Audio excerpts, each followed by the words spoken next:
Hola gente, ¿qué tal? ¿Cómo están? Bueno, hoy nos toca hablar de los órganos de los sentidos. Esto quiere decir que vamos a hablar de la visión, la audición, la olfacción u olfacción, el gusto y el tacto. Primero vamos a empezar eh, con la localización en la corteza del cerebro que tienen estos sentidos, ¿sí? Vale decir, ¿dónde nos hacemos conscientes, ¿sí?, de lo que nuestros órganos de los sentidos perciben? Sí, si arrancamos por el olfato está bien en la base del cerebro, tomando parte del interior del lóbulo temporal, de lo que se llama el uncus del temporal, en íntima relación con el lóbulo de la ínsula y con el sistema límbico. El oído está representado en la corteza temporal, el gusto en la corteza parietal, ¿sí?, justo por encima de la cisura de Silvio, el tacto en lo que es la- justo detrás de la cisura de Rolando, en la corteza del lóbulo parietal, y la visión en el lóbulo occipital, en lo que se llama la cisura calcarina. Arranquemos con la visión.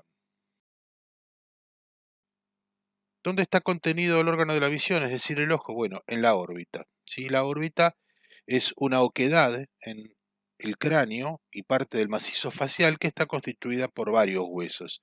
¿Sí? Vemos que en la parte superior está constituida por el hueso frontal, en la parte lateral o externa por lo que es el malar, con parte del proceso cigomático. El malar sigue hasta la base de la cara externa y allí también toman constitución el maxilar superior, ¿sí?, el unguis o hueso lagrimal, y luego veremos en el fondo de la órbita el etmoides, una parte muy pequeña del hueso palatino y casi toda la parte posterior de la órbita representada por el esfenoides. El órgano de la visión, el ojo, está constituido por varias capas, que son de afuera hacia adentro, la esclerótica, ¿sí?, que es una capa gruesa, fibrosa, es lo que uno ve de color blanco en el ojo. Está recubierta, obviamente, todo por una conjuntiva, por una membrana que la protege, que es la conjuntiva vulvar. Hacia la parte anterior del ojo, la esclerótica se continúa con la córnea. La esclerótica es opaca, la córnea es transparente, translúcida, ya que a su través debe de pasar la luz. Por debajo de la esclerótica viene una capa que es vascular, es decir, por donde circula la vascularización del ojo, que es la coroides. Y por dentro de ella, la retina, que es la capa que es sensible a la luz. ¿eh? Todos los componentes nerviosos de la retina, que en realidad es una capa nerviosa, el globo ocular es un elemento derivado del sistema nervioso, decíamos que van a constituir el nervio óptico. ¿Sí? ¿Cuáles son los otros componentes del globo ocular? Bueno, el cristalino, que es una lente, está suspendido por los cuerpos ciliares, el humor vítreo, el humor acuoso, el iris, cuyo orificio central es la pupila, y bueno, los músculos ciliares, que son los que regulan la tensión del cristalino y también del iris. Ya lo vamos a ver con más detalle. Bien, y como estábamos hablando en este esquema, vemos los componentes, las capas componentes del globo ocular. ¿eh? La más externa en este caso sería la conjuntiva vulvar, que es la que rodea a la esclerótica, que es una capa fibrosa y resistente, opaca, por debajo la coroides, una capa vascular, y la capa sensible a la luz, que es la retina. Por delante, en conjunción o siguiendo lo que sería la esclerótica, tenemos la córnea, la lente, que es el cristalino, y el iris, que es el que regula la entrada de luz. El humor acuoso en la cámara anterior, el humor vítreo en la cámara posterior, el nervio óptico.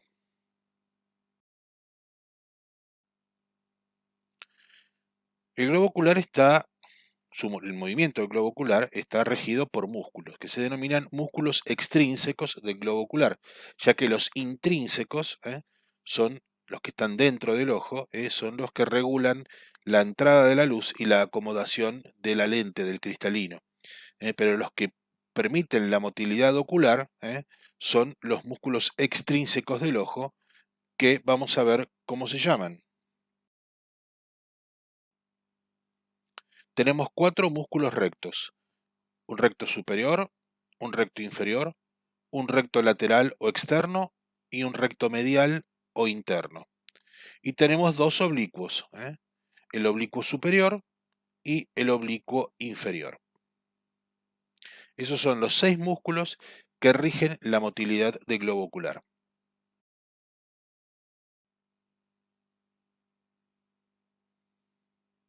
Bien, y vemos aquí, en este corte esquemático, agregamos otro músculo, pero que no tiene que ver con la motilidad del ojo en sí, que es el elevador del párpado superior, que va insertado en la parte cartilaginosa del párpado superior, lo que es el tarso, y que es el que permite la apertura del ojo, ¿sí? Es decir, elevar el párpado superior para que el ojo permanezca abierto. El resto de los músculos, el recto inferior, que va a permitir la visión hacia abajo, el recto superior, que va a permitir la visión hacia arriba, el recto lateral o externo, que va a permitir la visión hacia la parte externa o lateral, el recto interno, que va a permitir la visión hacia la parte interna, y el oblicuo superior, que va a hacer que el ojo gire hacia arriba y hacia adentro, y el músculo oblicuo inferior, que va a permitir que el ojo gire hacia abajo y hacia afuera. ¿Sí? El músculo oblicuo superior, como lo ven, ¿eh? Tiene una inserción en una tróclea o polea, que es el que permite el movimiento del ojo, ¿sí?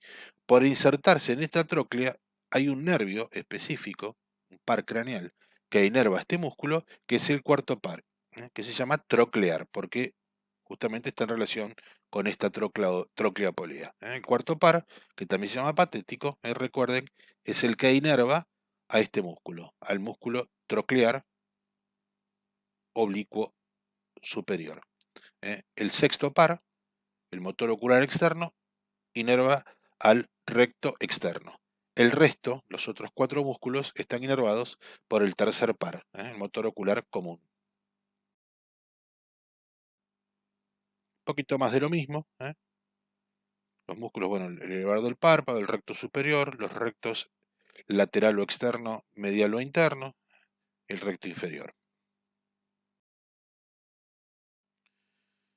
El globo ocular tiene anexos, como son las cejas y las pestañas, obviamente permiten o impiden, mejor dicho, por ejemplo, que el sudor o las gotas que puedan mojarnos caigan directamente sobre el ojo, las pestañas que también nos protegen, no solamente eso, sino que entrecerrando regulan la entrada de la luz, y las glándulas lagrimales, que se encuentran en el ángulo superoexterno del ojo y que hacen que con cada parpadeo las lágrimas lubriquen el globo ocular para que no se deseque y que caigan en este sentido, en un sentido ínfero interno, para luego ser recogidas en el conducto lacrimonasal, como se ve en esta imagen, ¿sí? Esta es la dirección de las lágrimas, con cada parpadeo, ¿eh? Las lágrimas irán lubricando la superficie de la conjuntiva del ojo, la conjuntiva vulvar, caerán en este punto que es el punto lacrimal o lagrimal, y por los canalículos irán al conducto lacrimonasal o nasolagrimal. Por eso es que cuando uno llora muchas veces le cae líquido por la nariz. Son las lágrimas que están recogidas por el conducto lacrimonasal. Bien, aquí tenemos una imagen de un fondo de ojos. El fondo de ojos se realiza con un aparatito que se llama oftalmoscopio y que la iluminación y el aumento que produce da esta imagen. Esta es una imagen de una retina normal, en la cual vemos los vasos, la arteria y la vena central de la retina. Todo esto es la retina, ¿sí? este punto casi central que es la fóvea, que es la zona de mayor visión, la mácula lútea con su fóvea, y la papila, que es la salida del nervio óptico, que es el punto ciego del ojo. Esta es una representación de lo que es la vía óptica, es decir, cuando el nervio óptico sale del ojo, obviamente, y penetra en la cavidad craneana a través del hueso esfenoides, ¿eh? Los nervios ópticos se dirigen hacia adentro, ambos, hasta que por delante de la glándula hipófisis, por delante del cuerpo del esfenoides, se entrecruzan formando lo que se denomina el quiasma óptico. A partir de allí nacen las cintillas ópticas, ¿eh? que van a hacer estación en los cuerpos geniculados laterales, estos cuerpos que son talámicos, del tálamo óptico, para luego salir de allí por las radiaciones ópticas de Gratiolet hasta la cisura calcarina, que es la corteza occipital en donde se interpreta la visión, en donde llega realmente a formarse las imágenes. Pasemos ahora a la audición. Nuestro oído tiene tres porciones, el oído externo, que está conformado por el pabellón auricular, el conducto auditivo externo, el conducto auditivo medio, cuyo límite es la membrana del tímpano. A partir de allí, el oído medio, conformado por los huesecillos del oído, el martillo, el yunque, su articulación lenticular y el estribo. ¿eh? Allí también se encuentra una comunicación con el exterior, que es la trompa de Eustaquio. El límite es la ventana oval del oído interno, ¿sí? El oído interno está también llamado laberinto, está conformado por el vestíbulo, ¿sí? Que es conformado a su vez por el utrículo y el sáculo, por los conductos o canales semicirculares, que son los que nos dan el equilibrio, y por la cóclea o caracol, que es donde está el órgano de la audición. ¿Sí? Nuevamente, en este esquema, lo mismo vemos la oreja, el pabellón auricular, que es un cartílago recubierto de piel y que sobresale de la superficie de la cabeza para permitir captar los sonidos. Luego el conducto auditivo, que se divide en externo y medio. Ya aquí estamos hablando de cavidades labradas en el hueso, en el espesor del hueso temporal, ¿eh? Y que son conductos que comunican con el pabellón auricular. El pabellón auricular tiene esta forma para permitir captar un poco mejor los sonidos. El sonido es la vibración de las partículas en el aire, ¿sí? Es una energía mecánica que va a ser captada por esta membrana, que es el tímpano, es decir, va a ser conducida hasta la membrana del tímpano, que es como un parche de tambor, que vibrará con la vibración de las partículas del aire. Y obviamente aquí ya entramos en el oído medio. Esta vibración va a ser transmitida al martillo, al yunque, su articulación lenticular y el estribo, que seguirán los movimientos de las vibraciones del tímpano para transmitirlos a la ventana oval ya en el oído interno. Como dijimos, esta comunicación con el exterior del oído medio es la trompa de Eustaquio, que comunica directamente con la faringe y es la que permite equilibrar las presiones a ambos lados de la membrana del tímpano. Y ya en el oído interno, dijimos, teníamos el vestíbulo, conformados por el utrículo y el sáculo y los conductos semicirculares. De allí saldrán las ramas del nervio del equilibrio y el caracol o cóclea, que es donde está el órgano de la audición y de donde saldrán las ramas del nervio auditivo. Por lo tanto, este nervio, que es el octavo par, es un nervio que transmite tanto el equilibrio como la audición. Por eso se denomina también estato acústico o vestíbulo coclear. Si uno realiza una otoscopía con un otoscopio obviamente, a través del pabellón auricular y el conducto auditivo, verá lo que es la membrana del tímpano, con todos los accidentes e inserciones, tanto de los huesecillos del oído como de muchas veces de los ligamentos que traccionan y permiten o limitan los movimientos, mejor dicho, de los huesecillos del oído. El pabellón auricular tiene varios accidentes. La parte superior, que es el hélix, ¿sí? La parte interna, que es el antehélix o antihélix, ¿sí? Con sus dos pilares, delimitando en el medio una fosa triangular. Un tubérculo que habitualmente, de acuerdo a la Constitución, es más o menos pronunciado. La fosa que queda entre el antehélix y lo que es el hélix, que es la fosa escafoidea. Y luego, lo que es la cavidad propiamente dicha de la oreja o concha de la oreja, cuya depresión superior es la cimba, y la depresión más grande es justamente la denominada cavidad de la concha, ¿sí? Y luego, la última rama del antihélix, el trago, el antitrago y el lóbulo de la oreja. Esto es una imagen normal del tímpano, por un otoscopio, una otoscopía, y este es un tímpano que se ha perforado por algún proceso inflamatorio infeccioso.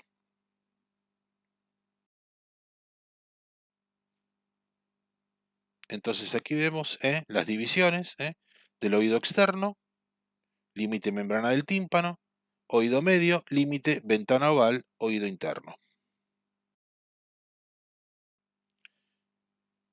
Bien, y aquí vemos, bueno, una representación esquemática de los tres huesecillos del oído articulados, martillo, yunque y estribo, con la apófisis lenticular. La disposición en el espacio, membrana del tímpano, martillo, yunque, estribo, ventana oval. Lo mismo aquí en esta imagen, martillo, yunque y estribo. Y una imagen de microscopía electrónica, martillo, yunque y estribo. En este preparado anatómico vemos lo mismo, la membrana del tímpano, el martillo, el yunque, el estribo, la ventana oval, ¿sí? Conducto auditivo externo, ya estaríamos aquí en el conducto auditivo medio, porque estamos en pleno hueso temporal, y el conducto auditivo interno, por donde, el que contiene, mejor dicho, las fibras del nervio estatoacústico del octavo par. ¿Sí? Oído interno. Disposición esquemática de los huesecillos del oído.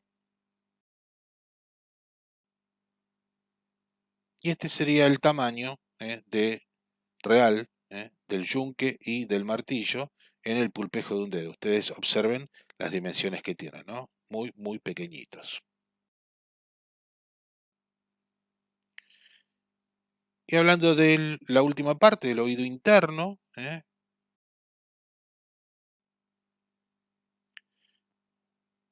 bien, y para ir finalizando con la audición, tenemos el órgano del equilibrio, los conductos o canales semicirculares, utrículo y sáculo, vestíbulo. De allí nacen las raíces para formar los ganglios vestibulares y de allí el nervio vestibular, es decir, la parte del equilibrio que conforma el octavo par.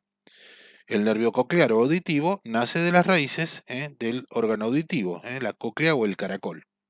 Aquí tenemos lo mismo, conductos semicirculares y vestíbulo, trículo y sáculo, raíces del nervio vestibular, cóclea o caracol, raíces del nervio auditivo. Conjuntamente, octavo par, unidos ambos en el vestíbulo coclear o estatoacústico, en el octavo par, en el conducto auditivo interno labrado en el espesor del hueso temporal.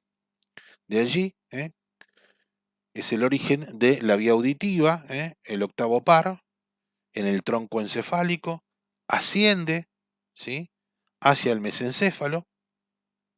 Allí hará estación en el colículo inferior o en el tubérculo cuadrigémino inferior.